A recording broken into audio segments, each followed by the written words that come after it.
Sunday mini blog అండి. ఈరోజు ఏం చేశానో చూపిస్తున్నాండి. పూరి చేయటానికి మా పాప పిండి కలుపుతుందండి. తనే కలుపుతానే తన చేత్తోటి అంతా తనే కలుపుతుందండి. తను కలిపినాక పూరీలు చేసిందండి. చాలా బాగా పొంగుతూ చాలా బాగా వచ్చినాయండి అన్ని పూరీలు కూడా. చికెన్ తోటి 2 వెరైటీస్ చేసినండి. కార్తీక మాసం అయిపోయినాక ఈ సండేనండి ఇంట్లో నాన్ వెజ్ వండడం. అందుకని నాన్ వెజ్ కొంచెం వెరైటీగా 2 ఐటమ్స్ చేసినండి. చికెన్ తోటి చికెన్ ఫ్రై చేసిన, అలా చికెన్ కర్రీ కూడా చేసినండి. ఈ 2 అంటే మా పాపకు మా వారికి ఇష్టమండి. అందుకే 2 చేసిన. పూరీలకి కర్రీ చేసిన, మా పాపకు ఫ్రై అంటే కాస్త ఎక్కువ ఇష్టంగా తింటుందండి. అందుకని అవి చేసిన.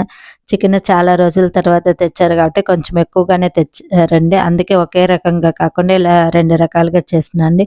నేను ఇంకా నాన్ వెజ్ తినట్లేదండి. అందుకే నైట్ మిగిలిన పుదీనా చట్నీ, వంకాయ కర్రీ తింటాను. నా కోసం పన్నీర్ తెచ్చారండి. ఇంకా నేనైతే చేసుకోలేదు. మధ్యాహ్నం అలా చేసుకుంటానండి ఏదైనా వెరైటీగా. ఇంకొంచెం చికెన్ కూడా మిగిలిందండి. అప్పటికి వేడివేడిగా చేయొచ్చండి. కొంచెం తీసి పెట్టిన. అలాగే